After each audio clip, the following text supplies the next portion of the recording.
Good afternoon, everyone, and thank you for joining us today for our webinar, Getting Small Business Marketing Exposure Using Live Video.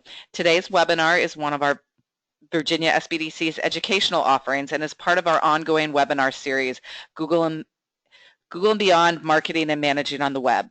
All of our Google and Beyond webinars are presented by Ray Sidney Smith, a web and mobile strategist, author of So Low Most Success, Social Media, Local, and Web Small Business Marketing Strategy Explained, and president of W3 Consulting. If you have any questions during the presentation, please type those questions in the question window and Ray will do his best to answer them. Without further ado, here's Ray Sidney Smith. Thank you, Tracy, and thank you to the Virginia SBDC for having me here on the webinar series. And as Tracy said, we're going to be talking about getting marketing exposure using live video marketing. And I'm going to go back and forth between using LVM, live video marketing, and the term live video marketing as we make our way through. And as Tracy said, hold on one second, it seems like are you seeing the screen advancing? Yeah, there we go. Right now is the time to ask questions, so feel free to go ahead and use the question panel and ask questions of Tracy, and she'll interject if she needs to, and I'll be happy to answer those as we go through. I'll leave a little bit of time at the end for us to be able to do that as well. If you have any questions afterward, feel free to tweet at me, and I'll have my email address on the final slide. And then, of course, follow at Virginia SBDC so that you can go ahead and learn about upcoming webinars as well as other programs that the Virginia Small Business Development Center Network is putting out there on your behalf. So with that, I just want to give a couple of background items, so if anybody has any questions about these, I'm happy to answer these after the webinar offline. But I'm one of the Google Small Business Advisors for productivity. If you go to that URL that is on the page, you will, on the screen right now, you can go ahead and ask those questions. It's a free platform for small business owners to be able to ask questions about G Suite and Google Analytics and Google AdWords and Google My Business and all those other products and so forth. So go feel free to go out there and ask questions as you need them.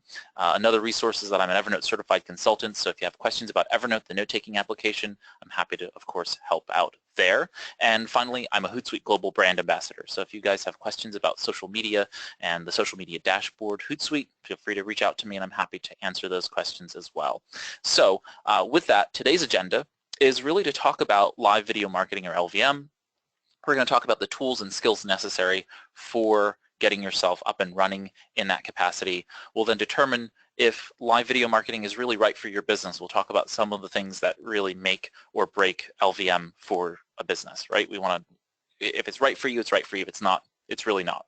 Okay, we'll talk about some possible use cases, some ideas for you to sort of think about how you might be able to use LVM in your marketing, and then we'll close out with just a couple minutes at the end for question and answer, and I'll stay afterward if we need to for those purposes. So let's start off with why live video. Okay, and this is one of those cases where it's a trending concept, and so a lot of people are, of course, talking about live video marketing with the biggest advent of Facebook Live having been broadcast out to the world now, and we've had lots of live video marketing though for many years, and it's just becoming now a fad because I think enough people have access to mobile and broadband technologies that allow us to be able to access the video. But the first thing for a business, live video marketing creates a sense of urgency. There's loss aversion when you are capable of putting video out there and allowing your audience to be able to know that if I don't watch this now, then I'm not potentially going to be able to see it later. And so there is that sense of urgency or potentially loss aversion if you're not recording a particular video that you are putting out there. So, you know, there's that sense of, oh, if, you know, what they call FOMO, fear of missing out, right? So people have FOMO when it comes to live video because they're like, oh, it's happening in real time. If I don't watch it now, I'm not going to be able to see it in the future. So there's that. Two is video content is a very visually appealing and attention-grabbing content, right? It's just, that's the way it goes. It's currently trending, you know, we're seeing, you know, double and triple digit percentage point increases in the trends. ComScore, you know, and other marketing agencies that do this kind of statistics have seen us, you know, skyrocket in the number of people who are watching and consuming live video video content in general, but live video content is really starting to increase exponentially. And so that will obviously plateau at some point, but right now is really the time, if you're going to do it, to get in on the ground level so that you can start to build an audience, especially if you're in a niche environment and you want to be sort of first out the gate. Next up is video marketing. Live video marketing can be recorded. And one of the things that, or second to last, is that these things can be recorded and you can use them in long tail marketing. And if you've heard me speak on any other occasions, you know that I don't like the idea of doing or putting in the effort in any marketing campaign that's not going to be able to be utilized in other marketing efforts, right? So if you're gonna write blog posts, then that has to be working up to being a part of a larger piece of a writing project that's going to become either a PDF guide that's downloadable on your website, or an ebook potentially, or a script for a podcast. You want to use every piece of your marketing in multiple ways, in multiple formats, in multiple media. So live video marketing is very similar in that sense. You might do a live video broadcast and then take the transcript of it, and then it can turn into a blog post, or you can take the live video broadcast and record it and use that replay, the archive, as part of your YouTube channel for long tail marketing, for people to be able to find that in the future. And if it's timeless, then it can be kept there as a piece of timeless marketing content, an anchor content around the other more timely and maybe ones that become outdated. So you can record live video marketing as well, and that's really important to keep in mind. And finally, live video marketing makes you a better salesperson. It makes you a better presenter in general in your business. And I think that's a real challenge for a lot of small business owners. We're not necessarily put into our business roles because we're great salespeople. It's because we're probably good technicians in some way, shape, or form. We're good at the business that we're in. We're good at doing the business that we're in. We're not necessarily built to sell the business that we're in. We're not trained salespeople typically when we come into small business. So I think live video marketing being sort of thrown into the fire, so to speak, you start to become a better public presenter, public speaker, and presenter of your product, because you'll see the best ways, the best light in which to cast your product or service. Okay, so live video marketing has a lot of really great benefits, and I feel like there's also that sort of downstream benefit that once you start doing live video marketing consistently, at least among the ones that I've been watching doing them, they get cleaner and better over time. It's an iterative process, and their other marketing gets better because of it. They become better at all of the other parts of their marketing because they start consistently presenting well on live video. So let's start with the first sort of issue, which is many of the hurdles of live video marketing come from the individual, and getting to know yourself and how you're going to present yourself on live video is really important. So I just wanted to cover some of the things about, do you have what it takes for LVM? And that comes down to personality. Many people don't know themselves very well, and so they think, okay, well, I'm just going to jump on camera and go for it, or they're deathly afraid of the camera and therefore won't. So some people are introverts, some people are extroverts, some people are ambiverts, and it's really good for you to maybe figure out who you are. There are multiple online tests for this, and you can sort of dictate whether or not you are someone who is an introvert, extrovert, or ambivert. So I really recommend you figuring that out. And like I said, none of it's a perfect science, but I think that is important. Also recognize whether you're afraid of the camera. If you are afraid of the camera, it will show. So many people on camera who look visually nervous sound nervous as well, and that communicates to your audience. So you really need to figure out whether or not being on camera is appropriate for you, right? So that might mean that live video marketing means hiring potentially a host or someone, or having someone else within the company do that video for you, or be the sort of face and sound of the video on your behalf, right? So you just need to figure out whether or not you are truly going to be the person who's going to be representing it. One of the great parts about video is that you don't always need to be on camera. Many times you are and have the camera facing at your product or your customer talking to you, or if you're at an event, other people. You don't have to be on camera for that. In the case of a webinar like this, you're not actually seeing me on camera. You're seeing the slide deck on the screen. So you're not actually on camera, and there's a level of comfort I think some people have with not being having the camera pointed at them. So think about ways in which you can do that. There's also the idea of using a two-way mirror, a one-way mirror that is. You can use that that kind of glass that goes in front of a video camera or your webcam, and you just see yourself as though you're looking in the mirror, but the video camera can record through it because it sees you.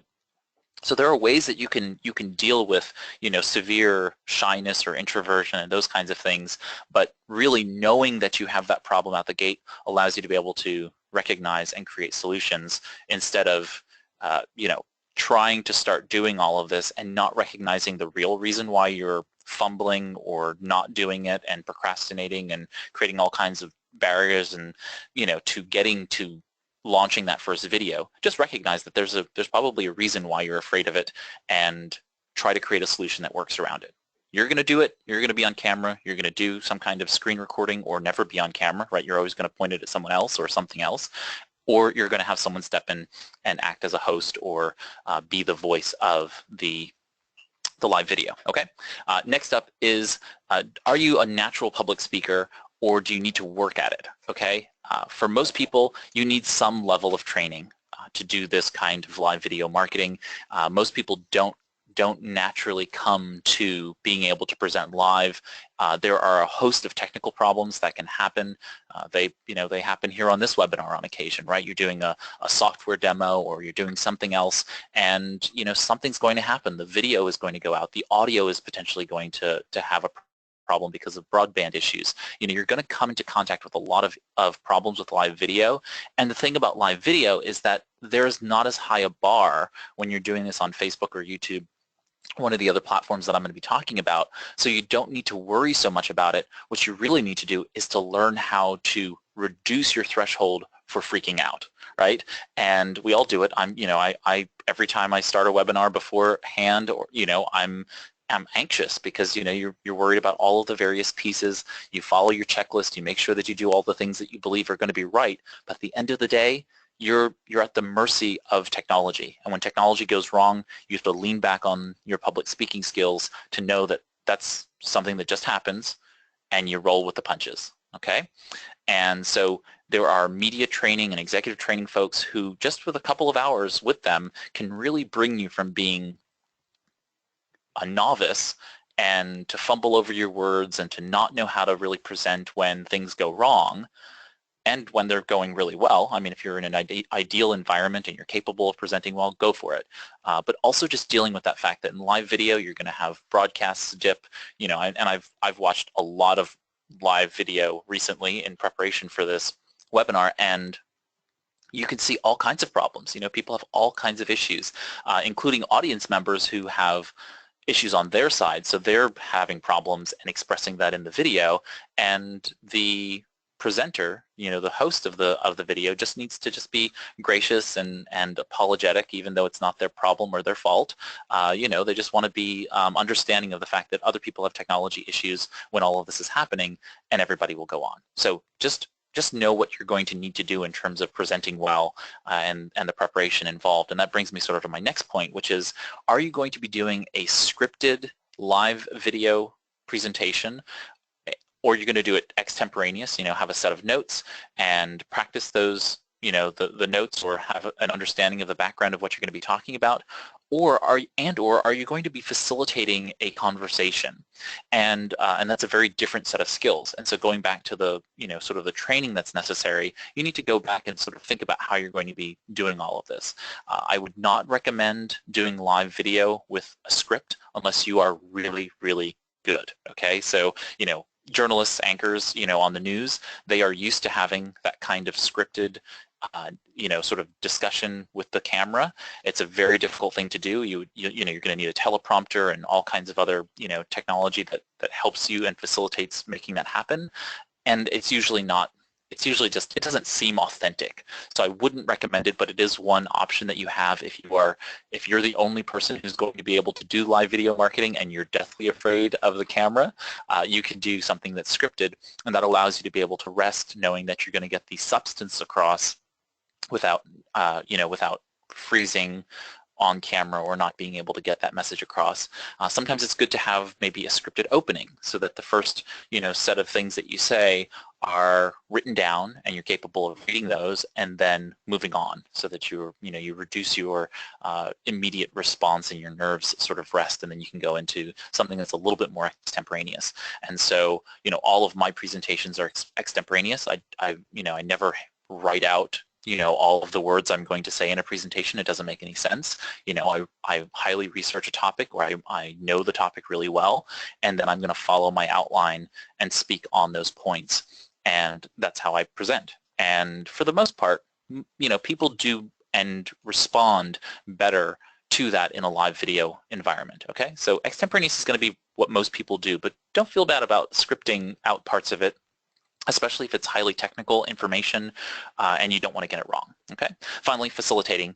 Facilitating is a skill that requires, ample amounts of training and time, but that doesn't mean you can't start off and just try it out and see how it goes. It usually comes into play when you're doing a live video show where you're interviewing people and you want to make sure that the conversation is vibrant and has peaks and valleys so that people stay and keep attention, and you want to also make sure that you're keeping the conversation going and there aren't these really awkward pauses where people are not being given time to think, but being given time to lose interest and then want to leave the video. So facilitating means keeping people's attention, especially if you're interviewing someone and they're taking some time to get to an answer. You might have to fill time while they're doing that. So you want to sort of figure out what your facilitation style is, whether you're going to be the peppy, many answered, many questioned reporter, or if you're going to be, asking the big broad question and then letting that person speak for several minutes to explain their idea out and really control the tempo and the tenor of the conversation that's happening on the video. And also remember that you're always facilitating when you're doing live video, because you're going to have people who are watching you and commenting and engaging with you live on the platform. So even if you don't have someone who is now on camera or on camera with you, you now have to interact and engage with the people who are on there.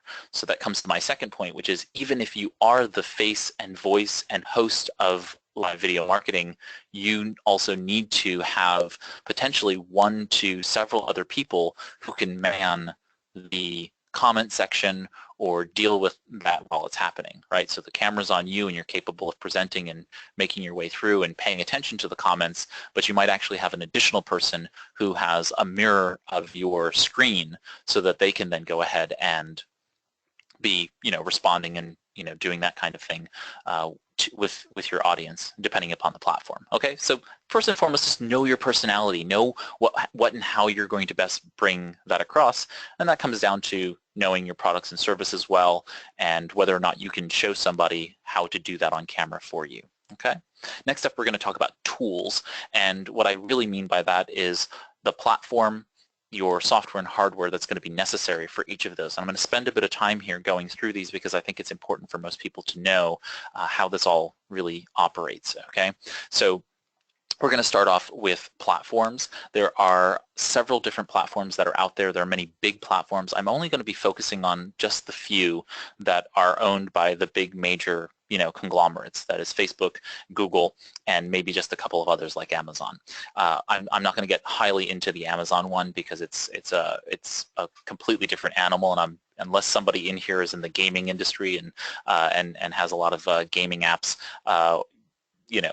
I'm not going to really get into that. But let's go through it. So first and foremost is Facebook Live. And so Facebook Live is actually the newest sort of player in town. It came out last year, and obviously it's Facebook, so it has become pretty much on par with the other platforms very quickly, because you have as many people on Facebook. You have over 1 billion Facebook users, and so Facebook is obviously an option for almost any business because you have so many people on the platform. Next up is YouTube Live, and YouTube Live is a little bit different than YouTube proper. So YouTube is owned by Google, And YouTube Live is a live stream of you, right, of whatever you're broadcasting on the YouTube platform. So you would go to youtube.com, or you can actually embed a live broadcast on your own website. And a lot of people don't know that, but you can actually embed a YouTube Live video before, you can basically embed the video that's going to be presented live on your website. And that way you can drive people to your website as opposed to YouTube to be able to watch, okay? Yet that doesn't mean they'll be able to interact and engage necessarily in it. And so they might still have to go to YouTube in order to be able to ask questions and to, like the video and those kinds of things. But if you want to control the branding of it, you really could put it on your own website and drive people to that page to watch. Okay, so be at least conscientious of some of those options, and you may even want to have it as an additional option always, so that once the event is over, the recorded version of it will now be resident on the website with some other information, links and resources or other kinds of calls to action, or a call to action from the video that you might have representative on there. Next up is Periscope, owned by Twitter, and so the really unique part about Periscope is that it's mobile only. There is no desktop version of Periscope for you. You can use Periscope on your mobile device only, and so that's just what it is. And there's not much to sort of talk about other than the fact that, considering that it's a mobile-only platform, you need to be conscientious of a couple of things. One is recording. You can't record a Periscope video. The broadcast can be what's called replayed, so it's recorded inside of the app.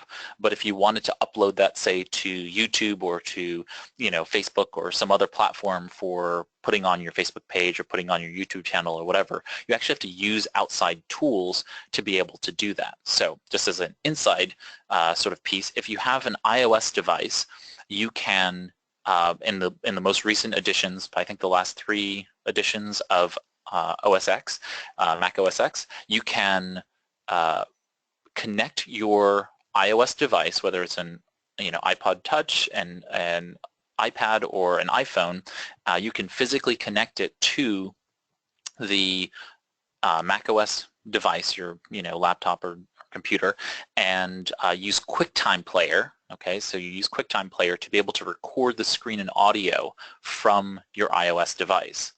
So that's how you do it. And you can do that for a live broadcast, right, where you have your phone or iPad and you're recording, or you could do it for a replay.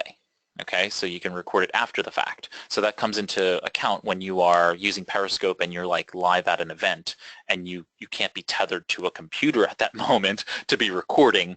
That's fine, because then you can take the replay afterward, record it on the screen, and then put it up to YouTube or whatever. Same thing applies for Android. For Android, there are 2 applications. One is called REC, period. I don't know. I think it's called Rec for recorder, but it's REC for the Android platform. And then there is one called Mobizen, and Mobizen is a paid tool. There's a sliding scale for like an monthly annual fee, and it allows for wireless casting to a desktop so you can record. Rec allows you to record directly on the Android device.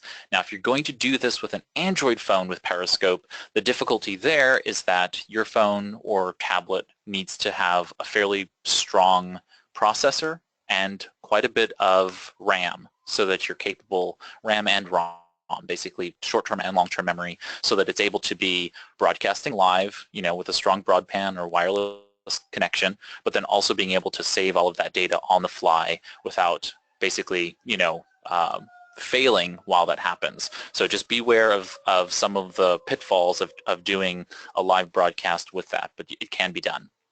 And if you have questions, feel free to email me afterward. But that's all I'm going to talk about Periscope, because Periscope is that sort of very unique platform in that way. Next up are Google Hangouts on Air, and Google Hangouts on Air is owned is owned by Google, obviously, but those videos that are on and broadcasted can be, of course, recorded, and they automatically get put into your YouTube channel if you do record them.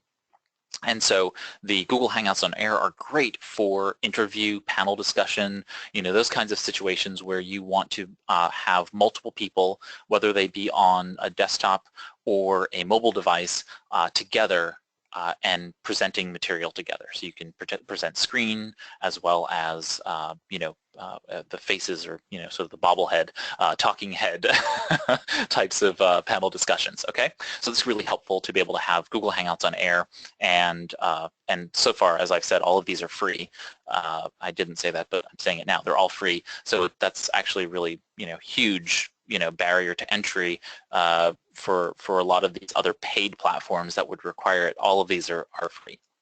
And next up is Twitch, and like I said, I'm not going to talk very much about Twitch other than the fact that it's owned by Amazon. It's primarily focused on gamers and the gaming community, and the reason I bring it up is because it's a huge platform and it's a multi-billion-dollar revenue generator, and there are a lot of people on the platform. So if you happen to be in the gaming community and are watching this, the other platforms are great, but you would probably have that. There are other niche specific platforms that you can go out there and Google and find, and but Twitch is really the main player for gaming. If you feel like you have there's another platform out there for you, just make sure that they have parity in terms of the ease of use for the community, right? You just want to make sure that you're not giving up a lot of money or a lot of audience members on the table by choosing those. So you really do have to choose your platform appropriately. Okay,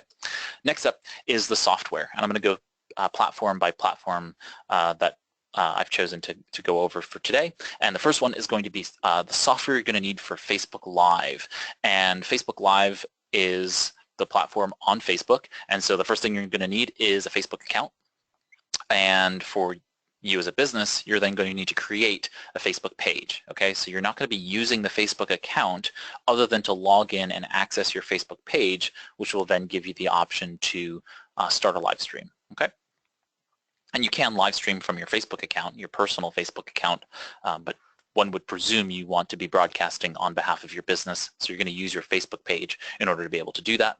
And so you're going to also use the Facebook app on your mobile phone, and in this case it's going to be your Facebook, the Pages app on your mobile phone to be able to broadcast on your Facebook page. Okay, so you're going to download the Facebook Pages app, so that'll be on your mobile device if you're going to record from a mobile. Okay, so if you're going to do the live stream on a mobile device, you're going to download the Pages app and then start the live stream there. And as you can see, that's it. That's all the software you need in order to be able to live stream on Facebook. And that's the beauty of all of this, is that it's so remarkably simple and easy to get in, but the real value of all of this is actually in the planning and how you execute this. So the barrier to entry no longer is how much does this cost and how much is this equipment going to cost me and all this other stuff. That's really low.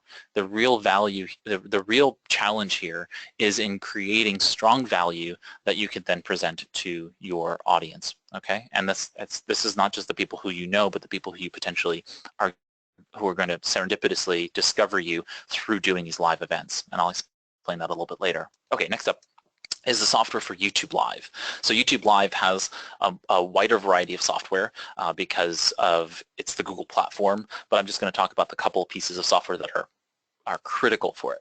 One is having a YouTube or a Google account, one and the same in essence, but you're going to need that account and you're going to need a channel. Okay, so you're going to need a YouTube account. You'll create that at youtube.com, and if you have a Google or a Gmail account, then you're just basically using that in order to be able to log in. And then the channel itself is completely independent, just like your Facebook account to your Facebook page. Those are basically independent entities to the user, to the visitor to your Facebook page. They don't know you personally or see anything about you personally. The same thing happens with YouTube and the channel. So your YouTube account is how you access it. The channel is the thing that you're going to send people to. That is the public brand, represented image of your business or product or service. Okay, so you're going to need that YouTube account and channel. Next, there on the mobile device, this is just like to be useful. Oh, so taking a step back. So let me just say this, when you're on youtube.com, all you need in terms of software is YouTube. If you plan to do all of your live video marketing from YouTube, all you need is YouTube, because YouTube not only has the recording technology built into the browser, so you're going to go to youtube.com and you're going to click on that video button and it's going to say record a video, and it's going to say live video. You're going to click on that button and then it's going to engage your hardware. So in terms of software that you need, notice that there's just youtube.com. That's it. That's the software requirements. When you're done recording the live video, it'll be saved to YouTube, and if you plan to edit it for, record it and edit it for future use, you still only need youtube.com, because YouTube has the built-in YouTube editor, which will allow you to be able to take that already recorded video, the raw file, the raw recording, and you'll be able to edit it in the web browser. Okay, so there's no additional software necessary. That's the beauty of it. Next up, if you're going to do mobile, then you can use the YouTube Creator Studio app in order to manage your channel. So this doesn't actually allow you to create within the YouTube Creator Studio app, so it's a little bit of a misnomer, but or misrepresentation of its name. But the Creator Studio app is the YouTube version of sort of the Google Analytics app on mobile devices. It gives you the ability to see comments and respond to comments. It allows you to be able to look at your videos, see what's going on, see what, if you've monetized the videos, see what the AdSense revenue generation is on those videos, how many people have viewed and liked those videos, and so on and so forth. So it's just a management app. If you want to record on mobile, you'll need to download and install the YouTube app, and of course log into the same Google account, and you'll then see an option for being able to record in the mobile app. Now, the mobile app only allows live recording if you have 1,000+ subscribers. All right, so there is a limitation that you have to have 1,000 subscribers or more in order to be able to live record using YouTube. Okay, and for those of you who have seen the Facebook Mentions app, but just taking a step back to the Facebook Live, Facebook Mentions is an application for sports athletes, celebrities, public figures, and the like, and that requires a verified Facebook profile. So if you happen to see that in the Facebook, live FAQs or anywhere like that, you will not use the Facebook Mentions app to do Facebook Live unless you have a verified profile. It won't even let you log in to Facebook Mentions without you being a verified profile, meaning that Facebook has identified you as being a public figure or celebrity or something like that, okay? So know that there's that confusion. But on YouTube, you have to have 1,000 users out the gate in order to be able to record live. You can record normally, the non-live video marketing videos using the YouTube app, totally. But in order to use YouTube Live, you do need to be connected to a desktop computer, okay? So just be aware of that. So next up is hardware, and the hardware is going to vary depending upon your production budget and a whole bunch of other host of things. But at the most basic level, you can just use a smartphone or a tablet, right? And that could be all the technology you need in order to do Facebook Live. Google Hangouts on Air does require a desktop in order to create the Google Hangout on Air and for you to start the hosting, but you can technically do the rest of it on your smartphone or tablet. And you'll probably want to, if you were going to do a larger production, either a DSLR camera that allows video to be recorded, like the Canon Rebel, I think anything in the newest Rebel series, one of those cameras, a couple $100 and up, but they'll be the ones that will be able to do video recording that allows you to connect to a computer and therefore, stream it into Facebook Live or to YouTube Live and otherwise. And so it's not a high cost or high barrier. There are all kinds of video cameras and so on and so forth. The only important function is to know that it can actually feed the video into your computer via USB or otherwise HDMI or some other connector, and that can then be recognized by the browser that you're recording into for Facebook or YouTube or Google Hangouts on Air or otherwise. Okay, so really not a lot of, most of them are compatible if you're going to go with a large brand, like a Sony, a Nikon, or a Nikon or Canon or one of those, you're really going to be fine. It's going to likely connect. One notable item is the camera I own, which is the Canon Rebel XSI, I think.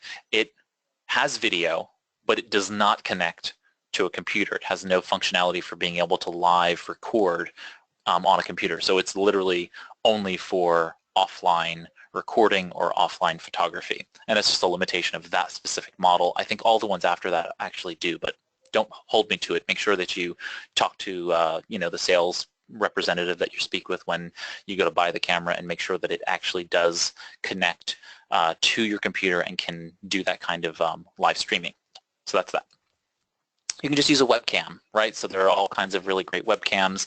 The Microsoft Live cams, I think they're called, are great for the Windows platform, and honestly, they're actually really good for Mac OS devices.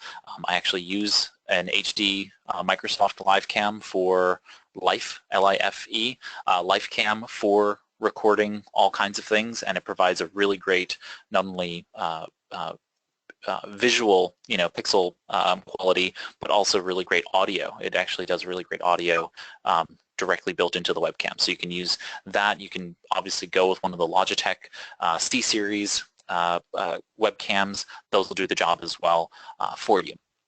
You'll also need either a headset or a microphone, and or both if you happen to be doing any level of desk-based stuff, or if you're out in a crowd and you're at an event and you need the audio to muffle out background sound or those kinds of things, you will likely need some kind of microphone to be able to do that. So you may need to have a microphone, which means that you'll have to have either some kind of connector, whether that be a physical connector from XLR connection to USB. I know these are some jargon. You can Google it, but you might need some of these adapters to be able to connect the microphone to a computer, or a microphone to your iPad or iPhone or your Android device to be able to use that microphone so it gets rid of all of that background noise. It could be really, really disturbing in a live environment if there's a lot of background noise, like if you're at a trade show or if you're at a conference and there's lots of people milling about,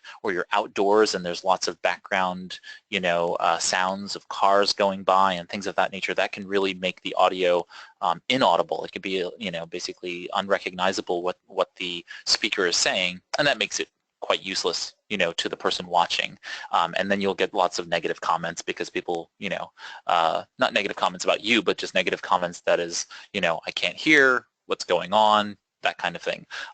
Just as a small vignette, I was recently watching a Periscope video of, I think it was the National Geographic, and this gentleman was doing a lecture on something, and the person who was recording just put up the Periscope stream, which was awesome, on the National Geographic Periscope channel, and he or she chose to be too far from the photographer and the photography that he was showing on the screen, and so it was really difficult to hear, and it was also difficult to notice this, what was going on.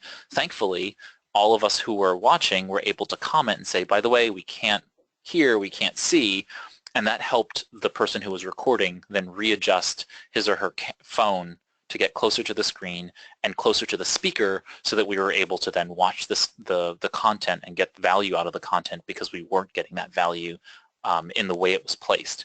So obviously listening to your audience is really important. Okay, so next up is live video marketing, and Tracy, if there are any questions, feel free to hop in. I'm happy to, if you have any questions, folks, please ask them, and Tracy will interrupt me and we can go into those.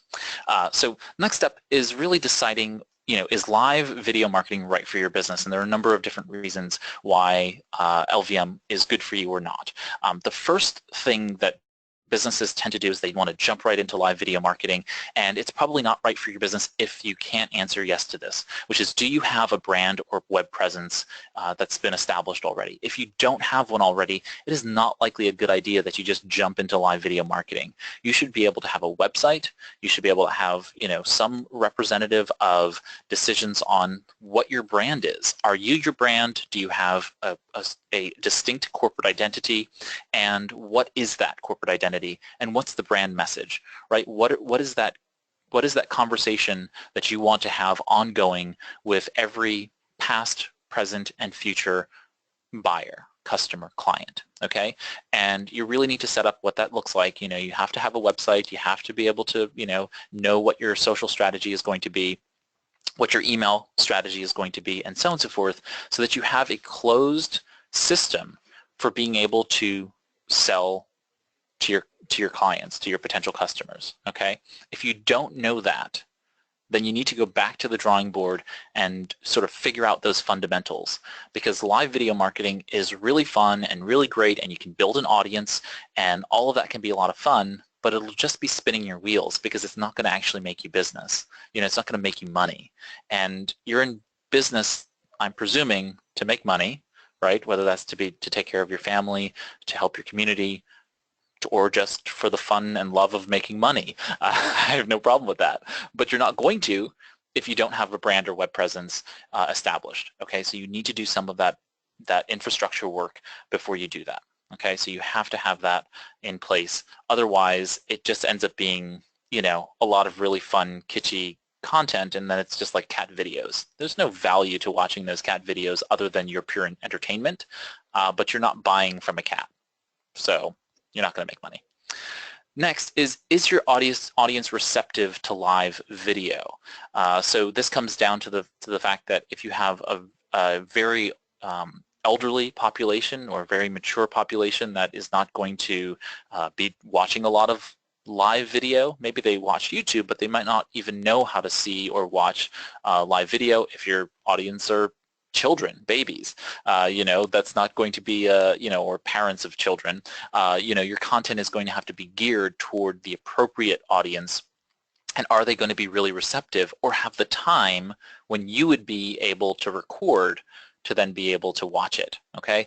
And this just happens quite often, if you're trying to present to working moms, for instance, or working dads, well, their schedules are very busy, and live video is very difficult for them to be able to access if their schedules are very full. So then you have to figure out, okay, well, is my live video marketing really going to be for the few people who are going to watch live, and then we're going to repurpose that recording so that people who weren't able to watch will then be able to? That's fine. Just be aware of the limitations of some audiences that won't be able to watch it live. So you're not going to have as large a viewership live as you will afterward. Okay, so that's just the nature of some of these things, but doing it live is actually what creates that sense of, urgency. It's what creates that sense of excitement and really gets people, engaging and commenting and sharing it with others. And, that's one of the really important things about this, is that if you have an audience that does not want to share your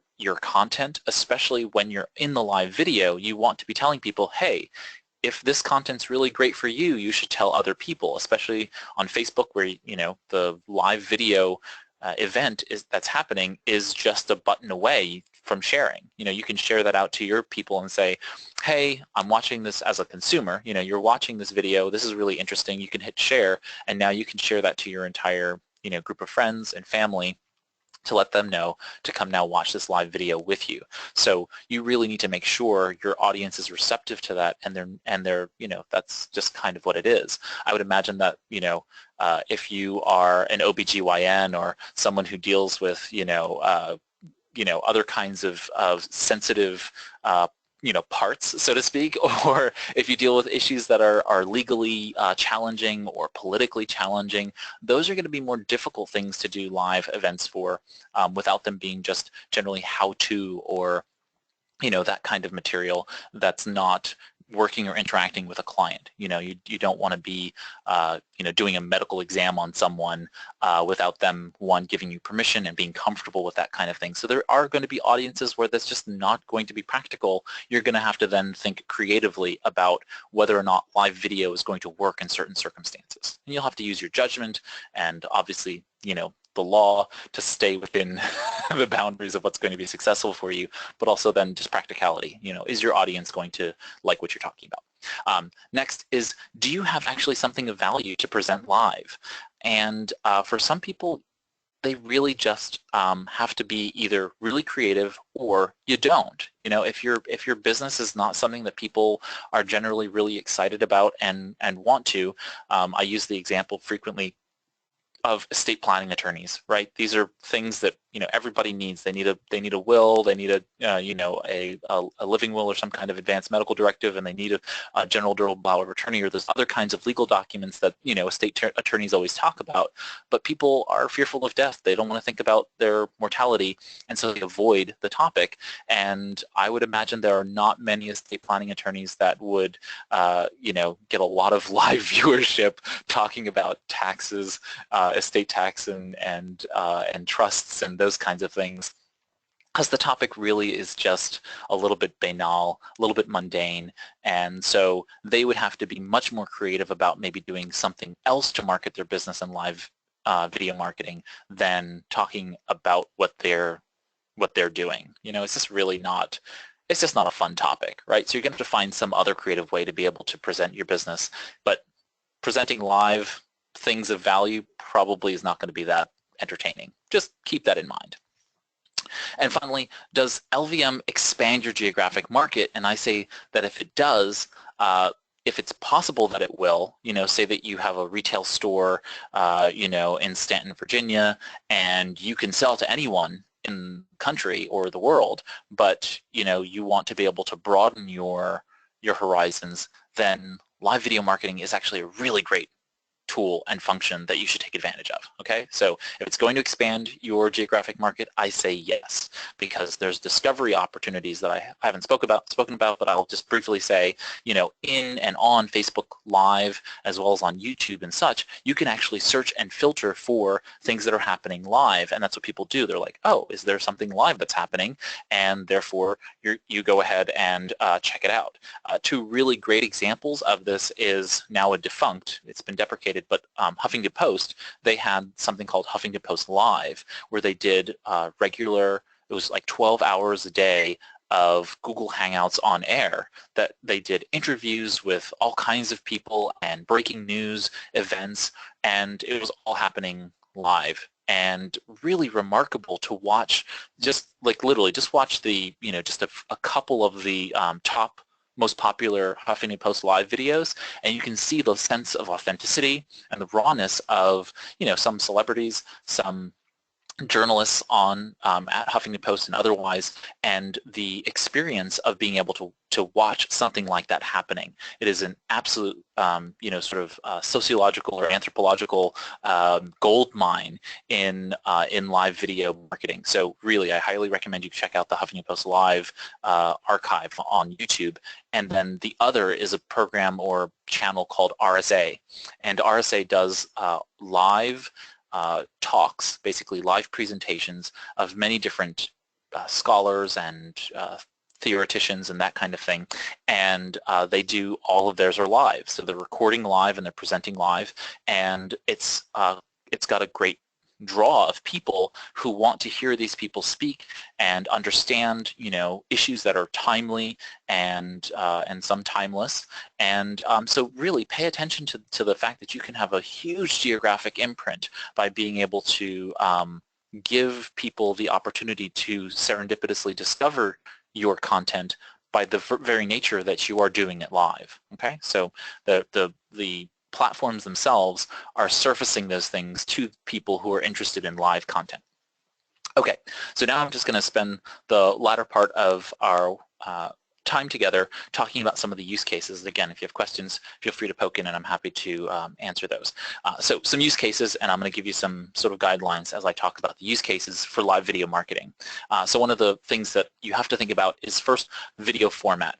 Are you going to do something that is like a quote-unquote show, and or are you just going to do generally live videos that are ad hoc? Okay, just something spontaneously happens, it comes up and we're just going to record it. That's also fine, but consistency of recording and publishing the show is going to give you the most benefit, okay? And so if you're going to do a quote-unquote show, then you have a couple of choices in terms of length. So typically what you find are, at least live video marketing format shows are going to be 3 to 5 minutes long. They're going to be quick, sort of like check-in, hey, how's it going, everybody? Here goes this really interesting thing that I wanted to share. You're going to either inform, persuade, and entertain those people, or you're going to then, and then close out, basically. You're just going to close out. Medium format, basically the 16 to 30-minute shows, that middle ground of basically 18 to 22 minutes is where that sort of modal average sort of fits for the medium show format, and then longer formats, which are basically 30 minutes to 60-minute length shows, okay? And those you're going to choose basically a frequency, and again, like I said, there's ad hoc where it's like, oh, something really interesting happened, and we're just going to turn on Facebook Live and talk directly to our audience, whoever's there, and let them know what's going on, okay? But then that's gonna definitely push people who have a fear of missing out, right? That FOMO. They're going to have that loss aversion response, and they're going to want to watch your Facebook page to make sure that if you hop on for some particular reason, you tweet out 15 minutes before, hey, we're going live in 15 minutes and we're going to talk about X. That's going to drive a lot of people to jump on and want to watch you, but you already have to have a pretty strong following for you to be able to do that.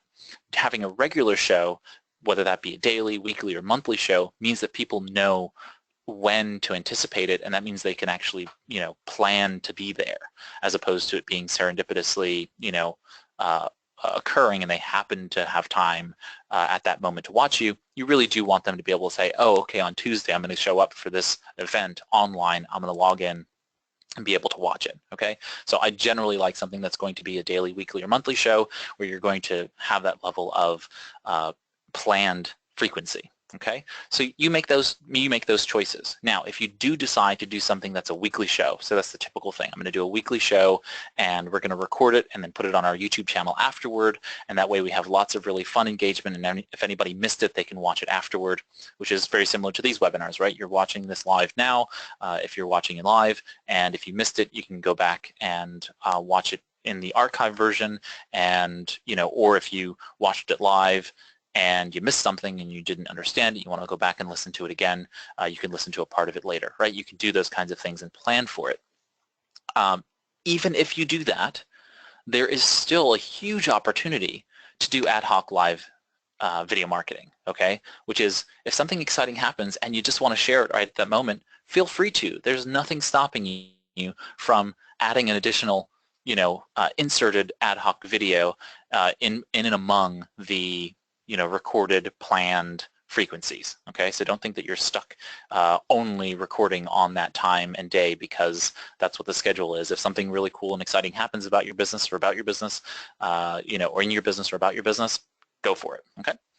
So some ideas that you can use for live video marketing. One is you could do a webinar, right? You could do the traditional plan out, put up a registration page to let people know how to register for the webinar and what the webinar topic is going to be about, and present information, whether that be subject matter expertise or thought leadership in your particular profession or industry, and you can have that either on a regular basis or otherwise. The really cool part about doing a live webinar is that people can watch it and interact, and therefore you can get questions answered for people.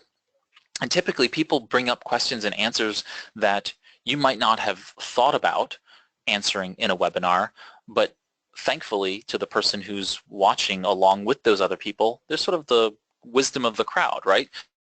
Somebody else asks a really interesting question. Now everybody gets the benefit of being able to get that answer together in a live environment. And so you sometimes get a more honest and authentic answer than sort of the prepackaged answer that people would give. And also as a small business owner, you answering you're not held to the higher standard of being absolutely right, because a question that comes up, and you may or may not know the answer to it, and you can just be honest and say, I don't know the answer, but I can find out and let you know. And that actually gives and opens up a conversation with a potential client if they touch base with you offline in order to be able to do that. So webinars can be a really great option for the live event, and then of course having the recording afterward. And actually some businesses choose not to record their webinars so that people are forced to show up and watch it, right? Because if you record it and archive the webinars, people sometimes feel like, oh, well, I'll just watch the archive of the recording. And so some business owners will say, if you don't come to it, you're going to miss the content, so you need to show up for it. And so that sometimes increases the live viewership, and that can be very powerful for the right business. Okay, so just think about that. The other side is that you can actually record these webinars and then put them behind an email gateway, meaning that you need to sign up for your email newsletter in order to be able to watch the recorded archive of the webinar, and therefore you can actually increase your email list by presenting live and then utilizing that content later down the road, creating sort of a library of webinars that you've created over time that sit behind your email marketing list, and then people get access to it. So just an idea. Next up is broadcasting a physical event live. So say that you're going to a Chamber of Commerce event, or to the SBDC is having an event in your area, and you're going to that event. Well, you can broadcast live from it. You can talk about what's happening and talk to people who are there, maybe even interviewing the presenter live on your channel, if that is of interest to the rest of your audience. If you are at a trade show, for example, and you are walking around, maybe you have an arts and crafts business and you're walking around a trade show or event with other arts and craft, or with arts and craft vendors, or maybe it's a craft beer festival, you can actually be live with your phone and interacting and engaging with the people who are there and the businesses and the vendors that are there, and your audience is getting to share and experience that with you. And those can be really, really fun broadcasts, and people could really enjoy it. Especially for me, I like watching a lot of these tech conferences with people out there doing that, and watching these broadcasts, sort of like you're there with them. You're getting to experience what's going on and seeing new technologies that are being shown in the trade shows. It can be actually really a lot of fun. So I like the physical event live broadcast concept, especially with Periscope. You can do product or service tutorials and or demos. So you can say, every Monday at 9 a.m. we're going to do a demo of our product, or show people how our service works, and then people can of course ask questions. Really, really helpful to be able to do that. You could do an AMA, the Ask Me Anything kinds of things. This is something that became popularized on Reddit, but the idea is that you basically go on live on Facebook Live or YouTube Live or the other platforms and say, this is sort of like a Ask Me Anything, sort of a fun way to get to know the business owner or the business itself, and doing sort of a tutorial, sort of an FAQ style presentation. And you don't have to really do much preparation for that, because it's an Ask Me Anything. You can have people send you questions beforehand as well if you do need to prepare. I like the idea of doing live video events that include panel discussions with marketing alliances, which means, like, say you're a massage therapist and you go out there and you find a dietitian, a registered dietitian, or a nutritionist. You find yourself I said massage therapist, so a yoga instructor, you find yourself a fitness instructor, maybe you find yourself a podiatrist, and a couple of other people, who are in the health and wellness arena. And Sleep Awareness Week is coming up in a couple of weeks, so you might decide, okay, well, let's get all of these health and wellness practitioners together, and we're going to do a live event where we have a panel discussion talking about the various, ways in which sleep either is helpful or hurtful, depending upon how well you do it, to these areas of your life. And now all of you are going to market the event together, and then show up together live and do, I'm presuming, the Google Hangout on air if you're going to be a panel. And now you have all of your audiences coming together live. You're going to have that cross-mingling of your audiences. So, the podiatrist clients are going to learn about the yoga instructor, and the fitness instructor's customers are going to learn about the massage therapist's business. And so you're going to get a lot of that cross referral happening from them attending the event, and all of this sort of cascading effect of benefit afterward. Panel discussions are really great for that. You could do an online summit or conference where you have a live broadcast and you bring in multiple people throughout the day and they're presenting on different topics. You can do business updates. I like the idea of it sort of being a live video newsletter. So instead of sending an email newsletter to your customers, you basically send them an email, once a week and say, join me live on Facebook Live, and we're going to talk about what's happening with the business. Just a quick update. You can do unboxing or showing manufacturing. There's a really great YouTube, I think he's a YouTuber. No, he's a Facebook Liver. He shows unboxing of all of the technology products, and it's just really a lot of fun to watch. Think Eagle Cam, watching the eaglets hatch and, come to life with the eagle parents sort of taking care of them. That could be a lot of really interesting stuff happening just by showing your customers how you are producing and, developing your products in real time. Okay, and it doesn't have to be 24/7. It could just be, when you feel like doing it. You can run contests and, and just do contest announcements and winner announcements. You could do press conferences where if you have something big to announce, you can basically hold a press conference without having to, have a physical space and bring people together. You could just get all of the journalists to know in your area that you're going to be doing this announcement, and then they can attend, and it can be sort of fun and that kind of thing. So sorry I had to rush there at the end, but we are running up on time. So Tracy, if anybody has any questions, I'm happy to answer those. I'm going to put my final slide up. If you have any questions, feel free to email me. I'm happy to answer questions, and we'll do Q&A, and Tracy can close us out. Okay. I am actually going to close us out since we're after the hour, and then we do have a couple of questions, so if you want to stay around, you can, but if you've got other commitments, feel free to drop off. Thank you for participating today. Today's webinar was recorded, and it'll be posted on the Virginia SBDC website under live webinars and recordings. Tomorrow, you'll be receiving a follow-up email on the webinar, and there'll be an evaluation link in that email. Please help us to continue to improve our training by taking the time to complete the evaluation. If you want to fill out the evaluation now, I did post it in the chat window. Our next webinar is during Small Business Week on May 4th, and it's getting inputs into actionable business data, web-based services, and forms for small business. Thank you everyone for participating. Here we do have a question about how do you connect your video camera and microphone for use for live videos? That's going to depend very much on the hardware you're using and the computer you're using, whether it's a Windows or Mac OS X device and those kinds of things. So I can't really answer that, by audio only. So that's really going to be a matter of you talking to either, someone who knows has computer background, IT background or that kind of thing. Many times, though, if you go to a computer electronics store, the person who sold it to you will likely be able to walk you through that. And also the manufacturer's websites typically have video tutorials on how to do that.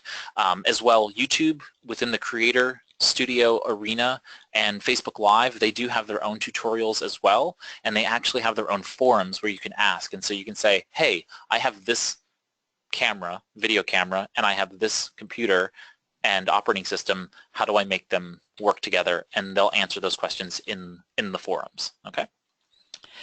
And that is it, Ray, for questions today. Thank you all for participating, and we'll see you in a couple of weeks.